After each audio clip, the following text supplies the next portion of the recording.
मज़हब कोई भी हो, लोगों को भलाई की तरफ ले जाता है।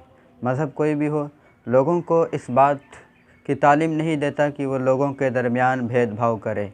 मज़हब कोई भी हो, वो लोगों को एक दूसरे से बांटने की कोशिश नहीं करता।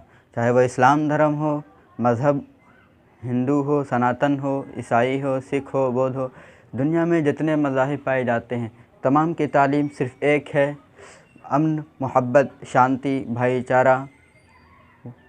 अल्लाह एक है, भगवान एक है। बाकी उसके रूप जैसे दीगर मज़ाहिब वाले मानते हैं, हिंदू का भी मानना यही है कि अल्लाह एक है, भगवान एक है, लेकिन ये देवता उनके रूप हैं, उनके अवतार हैं जो इस ज़मीन पर भेजे गए थे। जैसा कि मज़हब इस्लाम में हमारे पैगंबर अलैहिमुस्सलाम हैं, इसी तरह तमाम मज़हब इस बात की तालीम देता कि वो लोगों के दरमियान भेदभाव न करे, लोगों को एक दूसरे से बांटने की कोशिश न करे, क़त्ल व गारत गिरी आपस में न करे।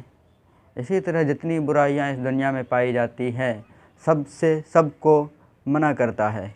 इसीलिए तो अल्लामा इक़बाल ने कहा है, मज़हब नहीं सिखाता आपस में बैर रखना।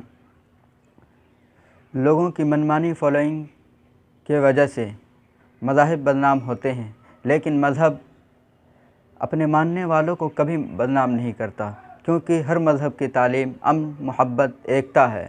लेकिन कुछ लोग इस्लाम को दहशतगर्द कहते हैं, इस्लाम के मानने वालों को दहशतगर्द कहते हैं, लेकिन उन लोगों को नहीं मालूम, उन कहने वालों को नहीं मालूम कि तुम्हारे मज़हब में भी ऐसी चीज़ें हैं जिसकी वजह से हम तुम्हें दहशतगर्द कह सकते हैं, तुम्हें अय्याश मक्कार कह सकते हैं, तुम्हें बदमाश कह सकते हैं, तुम्हें ज़ालिम कह सकते हैं।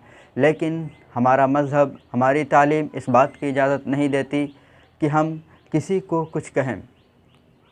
हमारे मज़हब इस्लाम में तो गैर मुस्लिमों को, काफ़िरों को काफ़िर तक कहने की इजाज़त नहीं है। तो हम तुम्हें क्यों कर ज़ालिम, दहशतगर्द, आतंकवाद कह सकते हैं। हाँ, अगर तुम्हारे मज़हब में भी इस बात की तालीम नहीं है, लेकिन तुम्हें उन लोगों ने सिखाया है जिन्होंने सियासत के नाम पर धर्म का ठेका उठा रखा है, जो लोग सियासत के मैदान में हैं और उनका मानना है कि हम धर्म की हिफाजत कर रहे हैं।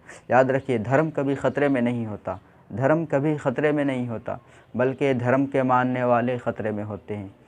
लोग, इंसान, मुअतक़िद हज़रात हज़ार बार ख़तरे में पड़ेंगे, लेकिन कभी धर्म ख़तरे में नहीं आएगा, क्योंकि धर्म की हिफाजत करने वाला वो है जिसने धर्म को बनाया है।